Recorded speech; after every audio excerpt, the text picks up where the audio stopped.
Bismillahirrahmanirrahim. Hari ini kita membahas bab apa tadi? Pemakalah bab apa? Adab. Adab. Adab seorang pelajar terhadap pelajarannya dan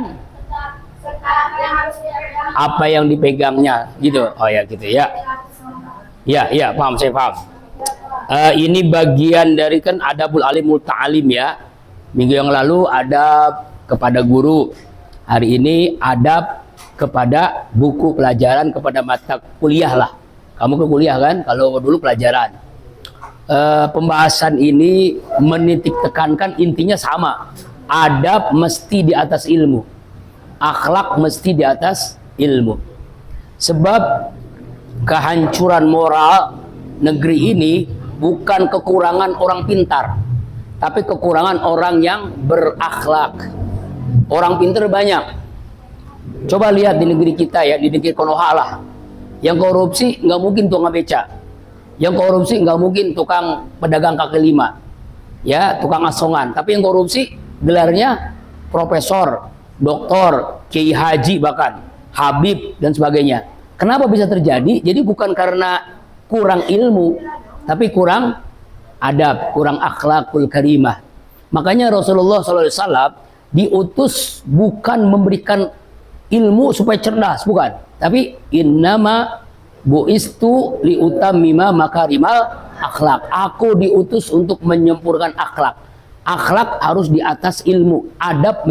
Kenapa kalimat adab? Karena saya mengambil karya Hadul Syekh Kiai Haji Hashim Asy'ari yang cucunya jadi presiden, Kiai Haji Abdurrahman Wahid, yang kemarin anaknya nikah dengan ulama dari Madura.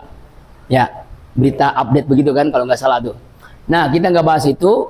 Bagaimana adab kamu nih, kita ini termasuk saya kepada buku pelajaran, karena mempengaruhi kemanfaatan ilmu, keberkahan ilmu. Jadi ilmu itu bukan banyaknya, sama dengan harta, bukan banyaknya. Umur juga bukan panjangnya, tapi berkahnya. Apa itu berkah? Al-barokah ya. Di sini lagi. Oh, nggak di bawah sini. Al-barokah artinya adalah ziyadatul khair. Apa ziyadatul khair itu artinya? Bertambahnya, ya mana ini? Bertambahnya nggak ada isinya. Bertambahnya nggak ada isinya. Ya, bertambahnya nggak ada isinya. Ya, bertambahnya kebaikan dan perbaikan. Ziyadatul khair itu apa? Al-barokah. Ya, al-barokah. Al-barokatu. Apa al-barokah? Ziyadatul khair. Ziyadatul khair. Bertambahnya kebaikan dan perbaikan. Ya. Kebaikan. Perbaikan. Beda nggak? Kebaikan yang bertambah, bisa jadi pahalanya, bisa rezekinya luas, bisa ilmunya manfaat, bisa berbagai kebaikan dari Allah, rahmat, maghfirah, inayah, berkah dan seterusnya. Perbaikan itu dia menjadi orang yang selalu memperbaiki diri. Contoh, Rasulullah SAW itu dijamin masuk surga, betul? Dijamin ampunan dosa. Dosanya sudah ada jaminan Allah. Kira-kira di sini udah dijamin nggak dosanya diampuni oleh Allah? Jangankan kamu, saya ini kayaknya belum ada yang jamin, ya kan? Hanya Rasulullah. Tetapi coba lihat istighfarnya Rasulullah sehari saja minimal 70 kali, riwayat lain 100 kali. Nabi yang udah dijamin masuk surga, Nabi yang dijamin ampunan dosa, istighfarnya 70 kali sampai 100 kali. Kira-kira kamu istighfar berapa kali?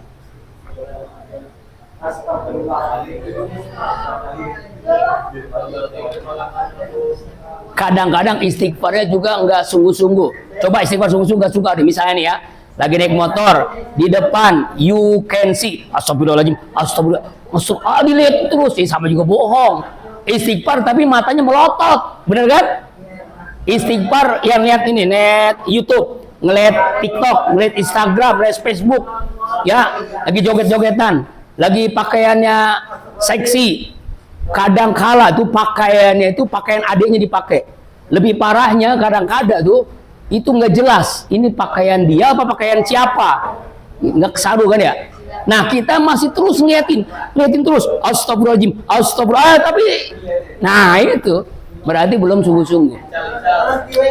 Nah, saya nulis buku, insya Allah ya, doakan buku yang selanjutnya ya, 5 is apa? Sukses menghadapi kehidupan dunia akhirat. Ini bukunya insya Allah terbit. Insya Allah saya itu setahun tuh kalau bisa usahakan 10 buku. Bisa, mudah-mudahan doain ya. 5 is. Apa 5 is? Nih, insya Allah buku selanjutnya. Kamu udah tahu duluan. Isti'azah, istighfar, isti'anah, istikharah, istiqamah. Boleh ditambahin istinja, itu untuk ente. Ya, ini adalah sukses kehidupan menghadapi dunia digital sekarang. Amalkan 5 is. Itu nanti jadi buku insya Allah. Nah, setiap hari alhamdulillah tulisan saya masuk ke Republika Online, inilah.com, alhamdulillah. Bagaimana caranya? Bangun jam 1, jam 2 malam. Tahajud, qiyamul lail, minta kepada Allah. Allah pasti kasih. Saya kasih ilmunya ya. Amalan mau nggak? Pertama amalannya ilmu ini. Allahumma alimni min ladunka.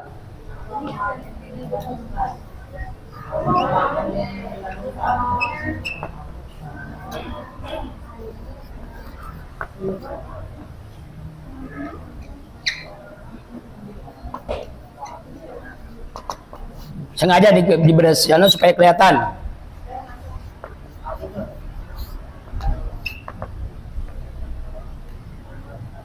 Kelihatan kan? Tadi di itu dan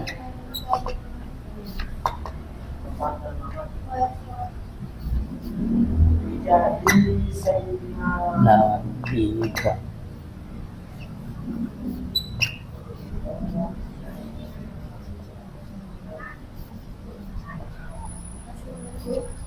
Nih ya nih.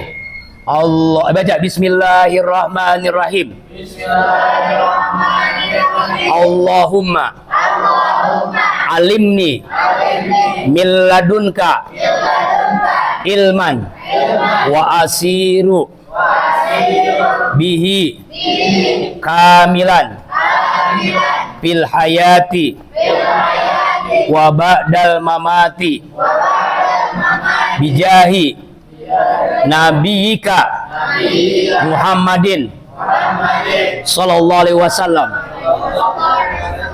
Artinya ya Allah ya Rabbana, berikan hamba ilmu dari sisimu, karena yang berikan ilmu itu Allah. Berikan hamba ilmu dari sisimu, ilman, sebuah ilmu, sebuah pengetahuan. Wa asiru bi kamilan, dan ya Allah berikan hamba dengan ilmu itu sempurna, akhlak, adab, ibadah dan sebagainya. Fil hayati, ketika hidup di dunia ini, ketika hidup, wa ba'dal mati, dan setelah kematian. Setelah kita mati, kan cuma kita pasti mati kan ya. Bisa kamu duluan, bapak belakangan. Bisa bapak belakangan, kamu duluan. Yang penting pasti mati. Ente mati seminggu lagi sebelum kiamat. Nggak ada yang ngurus. Mandi sendiri, ya. Kemudian pengen kapan sendiri, nyolatin, siapa yang nyolatin, udah pada mati semua seminggu sebelum kiamat. Oh, jangan kelamaan juga. Bijahi nabika, dengan keagungan nabimu ya Allah, Muhammadin SAW, Nabi Muhammad SAW. Itu ya, itu doa biasa itu. Yang kedua, amalkan 7 sunnah Nabi namanya. 7 sunnah Nabi. Ya, sunnah 7 itu apa aja? Belum tahu ya? Tahajud, 2. Al-Quran, baca Quran. 3. Berjamaah selalu di masjid 5 waktu. 3. 4. Duha, sholat duha minimal 4 rakaat. 4. 1, 2, 3, 4. 5. Sedekah walaupun hanya Rp1.000 tapi setiap hari. Ya. 6. Istighfar boleh atau sholawat boleh. Yang penting intinya adalah zikir setiap saat. 1, 2, 3, 4, 5, 6, 7. Satu lagi 7. Wudu, jaga wudu. Ya, batal wudu. Ya, kalau kita terus menerus wudu itu walaupun kita jelek tetap jelek. Ya gitu ya. Maksudnya lama-lama ganteng, lama-lama cantik karena pancaran wudu. Jadi bukan pakai apa tuh kalau nih skincare, bukan pakai shadow, bukan pakai lipstick, tapi wudu. Setuju? Nah, itu. Nah, ini 7 sunnah Nabi. Nah, saya tidak bahas ini, tadi pembahasan pertanyaan-pertanyaan. Pertanyaan yang pertama, mana tadi handphone saya lagi? Nah, ini. Cas. Udah habis waktunya? Oh, belum. Pertanyaan pertama. Saya jawab pertanyaan dong. Masa saya dengar pertanyaan dulu, pertanyaan. Pertanyaan pertama dari, tunggu ya, saya belum ini. I love you, dari ayangku. Ya, alhamdulillah. Ini mah bini gue. Lu bro. Kalau bukan bini gue juga nggak boleh dong. Ya enak aja leh. Kelas 6 apa sih? 6C ya? 6C ya. Tapi saya udah jawab juga sih. Sebenarnya sudah jawab di apa namanya di grup ya. Pertama pertanyaannya adalah dari Sulis Aryati. Bagaimana cara menerapkan adab belajar di era digital seperti saat belajar online atau menggunakan media sosial? Saya ngutip dari seorang psikolog namanya Nur Pratiwi Nopiati, sarjana psikologi, magister psikologi. Kalau saya kan MA, magister agama. Oh, dia magister psikologi. Alhamdulillah saya lulus tahun 2007. Pas 2007 tidak ada embel-embel, MAG nggak ada G-nya, jadi MA aja ya. Orang nyangkanya lulusan Timur Tengah. Ya, alhamdulillah saya lulusan apa? Ciputat. IN kan? Ciputat UIN. Nah, ini baca aja, kamu jawab langsung intinya. Menurut pandangan Islam, ilmu dianggap cahaya kan? Benar kan? Al ilmu nurun. Wudu cahaya, ilmu cahaya. Man salaka tariqan yaltamis bi man sallallahu tariqan ilal jannah. Siapa orang menempuh jalan mencari ilmu, maka Allah mudahkan baginya jalan menuju surga. Karena itu ya, untuk mendapatkan manfaat dari ilmu itu, menurut penulis ini adab menjadi kunci utama. Adab menjadi kunci utama. Makna adab singkat saja, kepada ilmu mencakup segala bentuk penghormatan terhadap ilmu dan proses mencapainya. Nah, era digital, era apapun ya, ini harus kita pahami. Era apapun, digital kah, dulu zaman corona kah, sebelumnya zaman dulu awal-awalnya orde baru, orde lama, orde baru, reformasi, apalagi terus COVID ya, macam-macam tuh zaman sampai sekarang. Presiden kita Konoha ini begitu berganti-ganti ya, tidak mempengaruhi orang beriman kokoh. Kenapa? Karena imannya mantep. Seperti pohonan. Kalau akarnya kuat, pohon itu akan tumbuh berkembang. Akhirnya lama-lama berbuah. Ada jeruk, ada apel, ada anggur, ada durian. Pokoknya seluruh buah itu karena akarnya kuat. Kalau akarnya rapuh, dia tidak akan tumbuh dan tidak akan berbuah. Kenapa? Karena akarnya rapuh. Akar itu apa? Iman. Akar itu apa? Akidah. Akar itu apa? Tauhid. Era digital, era media sosial, Instagram, Facebook, TikTok, apalagi YouTube, apapun namanya, tidak mempengaruhi orang yang akidahnya kuat, imannya mantap. Karena itu bulan Syawal jadikan bulan tarqiyatul akidah, peningkatan akidah. Bagaimana caranya? Jadidu imanakum, bizikri la ilaha il. Perbanyak iman kalian dengan memperbanyak zikir. Apa zikirnya? La ilaha illallah. Tidak ada Tuhan yang berhak disembah kecuali Allah. Tidak ada yang berikan ilmu kecuali hanya Allah. Tidak ada yang memberikan kekayaan kecuali hanya Allah. Tidak ada yang memberikan kesehatan kecuali hanya Allah. Tidak ada yang memberikan kemudahan kecuali hanya Allah. Pengen lagi amalan lagi supaya mudah kamu belajar. IPK kamu semuanya 4. Ya, rata-ratanya 9,0 minimal. Ya, A semua. Kalau bisa A plus semua. Bagaimana caranya? Amalkan. Selain ini ya, namanya wirid para kiai. Wiridnya gampang dan kamu pasti hafal.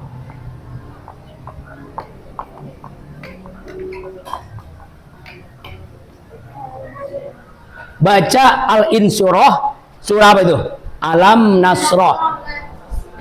3 kali selesai sholat zuhur, asar, maghrib, isya, subuh. Minimal. Paling tidak kalau kamu pengen cepat seperti UID internasional, caranya adalah 11 kali selesai sholat. Tapi jangan begini, Al-Insyirah, Alam Nasrah, udah selesai. Enggak begitu atuh. Itu mah bukan. Jadi baca selesai Alam Nasrah. Kamu pengen pinter, pengen kaya, pengen mudah, pengen dapat jodoh, asal solehah tapi cantik, keturunan baik-baik, dan dia kaya raya. Asal ganteng, ahli ibadah, soleh, ya, keturunan baik-baik, dan dia kaya raya. Nah gitu. Makanya kalau saya nyari jodoh tuh nggak usah macam-macam, nggak usah banyak persyaratan. Asal cantik, asal solehah, asal kaya, atau keturunan baik-baik. Kalau ada satu, beritahu kepada saya. Tapi susah banget jadinya.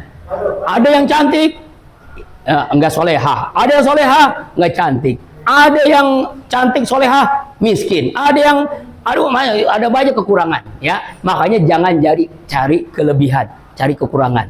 Seseorang yang mencari jodoh itu selalu mencari kekurangan. Kalau mencari kelebihan nggak bakalan dapat jodoh, ya kan? Nggak bakalan sejodoh. Contoh, saya ketemu istri saya itu di bis. Ketika itu pulang kuliah, waktu itu masih pagi, kuliah S2. Saya kuliah S2. Ada cewek sendirian di bis waktu itu Lebak Bulus Ciseeng. Nah, aku tahu aja. Lalu masih jaim. Saya tanya, ya kuliahnya di mana? Di UIN, sama dong. Ngambil apa? Fakultas Syariah, jurusan Perbandingan Mazhab dan Hukum Mazhab bil Ahkam. Terus itu kan yang bahasa Arab terus. Iya, dosen ngajar bagi bahasa Arab terus dan harus hafal Quran minimal 10 juz katanya. Waduh, hebat juga nih. Saya telusuri kan namanya siapa, orang tuanya siapa. Ya, sekitar 3 bulan langsung saya ngelamar. Jadi nggak usah lama-lama. Saya terima nikahnya dan kawinnya bulan bin bulan dengan mas kawin. Nah, dibayar tunai dengan bahasa Arab. Saya nikahnya dengan bahasa Arab. Gampang. Kalau bahasa paling dekat kan? Iya. Qabil tu nikah wa tazwija naqdan. Udah gitu aja. Kalau bahasa Indonesia, terima nikah banyak banget. Nah, itu cerita-cerita cinta masa jadi istri saya yang pertama. Ini istri saya yang pertama ya, istri saya yang pertama. Nah, alhamdulillah istri saya udah 4 anaknya. Bercanda. Nah, kayak lagi pertanyaan yang kedua. Canda kok. Supaya jangan tegang. Kita kadang-kadang serius, kadang-kadang santai. Supaya apa? Supaya sukses. 3S. Santai, serius. Nah, yang kedua. Pertanyaan yang kedua. Nanti jawaban kamu baca aja sendiri ya. Baca aja sendiri. Yang kedua. Cemil. Jadi kalau baca mendingan nggak pakai kacamata. Jadi Aisyah Cahya. Apakah krisis adab pelajar saat ini disebabkan oleh perkembangan teknologi atau kurangnya pendidikan karakter? Krisis adab pelajar saat ini lebih mendasar disebabkan oleh kurangnya pendidikan karakter dan pemahaman adab, bukan sekedar perkembangan teknologi. Menurut pandangan dalam Kitabul Adabul Alim wal Muta'alim karya Kiai Haji Hasyim Asy'ari, adab adalah pondasi utama yang harus mendahului ilmu. Adab di atas ilmu. Teknologi hanyalah alat yang mempercepat dampak krisis moral ketika pondasi adab, etika, akhlak, keikhlasan, tawadu pada diri murid lemah. Berikut ada poin-poin penting berdasarkan kitab Adabul Alim wal Muta'alim dalam merespon krisis karakter.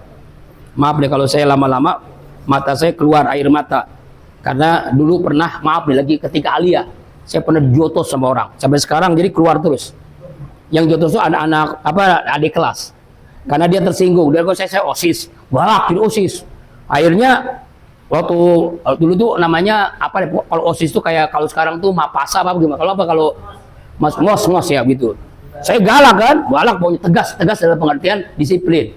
Pulang sekolah, ya di sekolah Jakarta, saya Pondok Pinang, saya langsung ditonjok, nggak ngomong nggak apa-apa, langsung ditonjok, bus, nih mata dioperasi.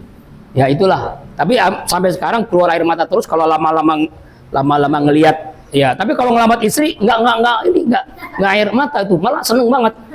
Ya, apalagi kalau nggak pakai apa-apa. Ya, isi sendiri, ya. Oh, halal, istri sendiri. Kamu ada daya. Nanti kalau kamu nikah juga tahu lah. Kamu udah dewasa. Iya udah dewasa kan? Iya. Nih, ciri istri solehah ada dua. Pengen tahu istri solehah dua? Istri yang ahli surga, istri solehah ada dua. Pertama, afifah. Afifah itu kalau dia sudah nikah, hatinya tertutup untuk laki-laki lain. Hanya kepada suaminya. Kenapa? Karena dia hanya cinta kepada suaminya. Itu afifah, istri solehah. Yang kedua, golimah. Apa golimah? Pandai membangkitkan selera suaminya. Selera apa? Selera ibadah, selera makan. Jadi makannya itu enaknya di rumah. Masakan istri itu lebih nikmat daripada makanan di restoran bintang 5. Karena makanan istri itu walaupun dengan sayur asam tetap asam. Tetap asam, sayur asam. Ikan asin tetap ikan asin. Beneran ini. Itu sambal istri saya pasti pedes. Ya, itu ya. Artinya nikmatnya masakan istri karena dengan cinta. Bila kamu di sisiku, hati rasa sahadu. Nah, itu. Dan kemudian cuma kamu. Ya dah. Nggak nyambung, nggak ada. Yang kedua, pandai membaikkan selera ibadah dulu ya. Jadi kalau ketika seseorang istri wanita nikah dengan laki-laki itu semangat ibadah. Jadi dia jadikan supaya semangat ibadah. Kalau laki-laki semangat ibadah, dia tidak akan selingkuh, tidak akan berzina. Ya, paling-paling kawin lagi. Itu mah halal kan? Halal. Ya, itu kan halal kan? Kawin lagi boleh nggak? Ya itu terserah itu mah. Nanti kita bahas khusus bab poligami. Ya. Kemudian ketiga, selera di kamar. Itu selera di kamar kan? Nih, maaf. Rasulullah itu sholat bersama Aisyah. Sholat sunnah. Makan bersama Aisyah, bahkan saling nyuapin. Nah, ketika Aisyah bertanya, pas minum nih, ya Rasulullah, mana bekas bibirmu? Mana bekas bibir? Ini contoh sederhana. Ya Rasulullah apa? Aisyah itu minum dari bekas bibir Rasulullah. Misal di sini ya Humairah, ya dia minum dari bekas bibirnya Rasulullah. Mulai praktekkan nanti. Jadi misalnya nih, kamu udah punya suami bangun tidur, malam makan jengkol. Ya, mana bekas bibir abang? Minum. Bekas bibir insya Allah muntah. Artinya selera berjamaah, makan bersama, apalagi mandi bersama. Tuh, mandi bersama itu sunnah. Rasulullah mandi bersama dengan Isa. Itu semangat apa? Semangat berkeluarga. Maaf nih rahasianya. Maaf, nanti kalau kamu udah nikah, saya ajarkan begini. Ini namanya fikih muamalah. Fikih munakahat. Seorang istri dan suami ketika selalu berhubungan suami istri, rezekinya mengalir deras. Enggak percaya? Ya, rekam. Ya, udah nikah. Oh ya, seorang suami dan istri. Ya, boleh. Seorang suami dan istri selalu berhubungan suami istri minimal seminggu 7 kali, 30 hari di sebulan 30 kali, maka rezekinya mengalir deras. Susah jadi mudah, sempit jadi mudah. Rezeki di langit Allah turunkan, rezeki bumi Allah keluarkan, rezeki yang jauh Allah dekatkan. Dan ini benar. Coba, makanya afifah gonimah, pandai melengkapi suaminya. Suami nggak minta pulang dari kerja, dari ngajar, langsung diajak ke kamar. Demikian. Ngapain? Nyambel. Serius ini, maaf. Ini bukan porno aksi, bukan pornografi. Ini namanya pendidikan keluarga yang sakinah, mawaddah, warahmah. Pertanyaan ketiga, ayo, udah dah. Pertanyaan ketiga, kan saya ini alumni syariah, fakultas syariah. Jadi masalah itu udah biasa. Kan hukum keluarga Islam kan, ada jurusannya kan? Ya iya. Bapak ini syariah sebenarnya cuma diambil oleh tarbiyah untuk ngajar kitab ini begitu. Jadi jangan salah paham kau. Yang ketiga, Abdullah Thorik, maaf nih, kita udah dikit lagi, udah habis nih. Udah habis, saya lebih 3 menit, maaf ya. Kenapa kita harus mengajarkan ilmu tauhid tentang sifat Allah kepada murid kita? Begini, mengajarkan ilmu tauhid atau sifat-sifat Allah dalam kitab Adabul Alim wal Muta'alim karya Haji Hasyim Asy'ari bertujuan menanamkan pondasi akidah yang kokoh, memurnikan niat belajar karena Allah. Tuh ada yang ngomong kan, Bapak maaf waktu habis ya. Demikian, subhanakallahumma wa bihamdika asyhadu an la ilaha illa anta astaghfiruka wa atubu ilaik. Minggu depan siapa? Minggu depan siapa? Minggu depan siapa? Ya siap ya. Sendiri aja. Oh sampai ya. Demikian. Mohon maaf lahir dan batin. Semoga apa yang disampaikan bermanfaat dunia akhirat. Ya. Demikian ya. Mohon maaf.